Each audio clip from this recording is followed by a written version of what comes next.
ಎಕ್ಕಿಲ್ಲದೆ ನಡೆಯುವಂಥ ದೌರ್ಜನ್ಯ ಅತ್ಯಾಚಾರ ಬಹಳ ಆಗ್ತಾ ಇದೆ ದೇಶದಲ್ಲಿ ಮತ್ತು ರಾಜ್ಯದಲ್ಲಿ. ಇವತ್ತು ಮಹಿಳೆಯರಂತ ಹೇಳಿದ್ರೆ ಸ್ವಾಮಿ ವಿವೇಕಾನಂದ ಹೇಳ್ತಾರೆ, ಇಡೀ ದೇಶದೊಳಗ ಒಬ್ಬ ಮಹಿಳೆ ಇವತ್ತು ಸ್ವತಂತ್ರವಾಗಿ ಓಡಾಡಬೇಕು, ಅವರ ಇಚ್ಛಾನುಸಾರ ಮುಗಿಸ್ಬೇಕು, ಅವರಿಗೆ ಸ್ವತಂತ್ರ ಇದೆ. ಹೆಣ್ಣಿನ ಕೈಯಲ್ಲಿ ಏನು ದೌರ್ಜನ್ಯಗಳ ಅತ್ಯಾಚಾರಗಳು ನಡೆಸಿ ಹೆಣ್ಣಿನ ಗರ್ಭವನ್ನು ತೋರೋದಲ್ಲ, ಅಯಮಗೂ ಒಂದು ಜೀವ, ಮಹಿಳೆ ಒಂದು ಜೀವ, ಅವರ ಹಕ್ಕನ್ನು ಚಲಾಯಿಸ್ತಕ್ಕಂಥದ್ದು ಅವರಿಗಿದೆ ಎನ್ನುವಂಥದ್ದನ್ನ ಇವತ್ತು ಕಾನೂನು ಹೇಳ್ತಾರೆ. ಸ್ವಾಮಿ ವಿವೇಕಾನಂದರು ಹೇಳ್ತಾರೆ, ಒಂದು ಮನೆಯಲ್ಲಿ ಒಂದು ಸಮಾಜದಲ್ಲಿ ಹೆಣ್ಣು ಸ್ವತಂತ್ರವಾಗಿ ಬದುಕ್ತಾಳೋ, ಹೆಣ್ಣು ತನ್ನಷ್ಟಕ್ಕೆ ತಾನು ಉಪಯೋಗ ಮಾಡ್ತಾಳೋ, ಸ್ವತಂತ್ರವಾಗಿ ಬದುಕ್ತಾಳೋ, ಅವಾಗ ನಮಗೆ ನಿಜವಾದಂಥ ಸಮಾಜ ಕಟ್ಟಲಿಕ್ಕಾಗೋದು, ನಿಜವಾದಂಥ ಸ್ವತಂತ್ರ ಬಂದಂಗೆ ಆಗೋದಂತ ಸ್ವಾಮಿ ವಿವೇಕಾನಂದರು ಹೇಳ್ತಾರೆ.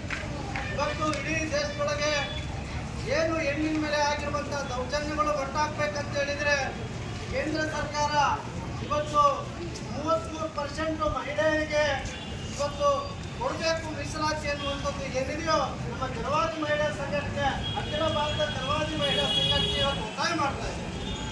ಎಲ್ಲ ಮಹಿಳಾ ಸಂಘಟನೆಯ ಪರವಾಗಿ ಎಲ್ಲ ಮಹಿಳಾ ದೇಶದಲ್ಲಿ NFIW ಮತ್ತು ಜಲವಾದಿ ಮಹಿಳಾ ಸಂಘಟನೆ ಎಲ್ಲ ಒಕ್ಕೂಟದಿಂದ ಇವತ್ತು ಕೇಂದ್ರ ಸರ್ಕಾರವನ್ನು ಒತ್ತಾಯ ಮಾಡ್ತಾ ಇದೆ.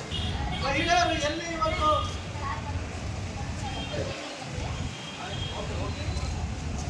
ಹಾಗಾಗಿ ನಮಗೆ ತ್ವರಿತವಾಗಿ ಇವತ್ತು ಮಹಿಳಾ ಮೀಸಲಾತಿಯನ್ನು ಜಾರಿಗೊಳಿಸಬೇಕು ಮತ್ತು ಏನು ಈ ಮಹಿಳೆಗೆ ಆಗಿರುವಂಥ ಅನ್ಯಾಯ ಏನು ರಾಜಕೀಯವಾಗಿ, ಶೈಕ್ಷಣಿಕವಾಗಿ, ಸಾಮಾಜಿಕವಾಗಿ ಇವತ್ತು ಹಿಂದುಳಿದಳು ಒಬ್ಬ ಹೆಣ್ಣು ಏನು ಮನೆಯಲ್ಲಿ ದಾಸ್ಯರಾಗಿ ಇವತ್ತು ಬದುಕ್ತಾ ಇದ್ದಾಳು ಚಂದ್ರಶೇಖರ, ಅದನ್ನು ಮುಕ್ತಿ ಆಗಬೇಕು.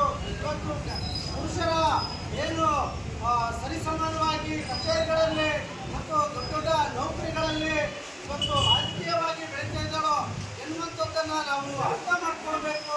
ಅಯ್ಯೂ ಕೂಡ ಇವತ್ತು ಮಹಿಳೆಯರಿಗೆ ಇವತ್ತು ಪ್ರಾಧಾನ್ಯ ಕೊಟ್ಟರೆ ಈ ದೇಶದಲ್ಲಿ ಸುಧಾರಣೆ ತರೋದಕ್ಕೆ ಯಾವುದೇ ಸಂಶಯವಿಲ್ಲ, ಒಂದು ಮನೆ ನಡೆಸೋದಕ್ಕೆ ಯಾವುದೇ ಸಂಶಯವಿಲ್ಲ. ಇವತ್ತು ಹೆಣ್ಣು ಸಾಧನೆ ಮಾಡಿದೆ ಅಂತ ಹೇಳಿದರೆ ಅದು ಗಂಡಿಗೆ ಒಂದು ಬಲ ಎನ್ನುವಂಥದ್ದನ್ನು ನಾವು ಅರ್ಥ ಮಾಡ್ಕೊಳ್ಬೇಕು. ಹಾಗಾಗಿ ಇಡೀ ಕೇಂದ್ರ ಸರ್ಕಾರ ಮತ್ತು ರಾಜ್ಯ ಸರ್ಕಾರ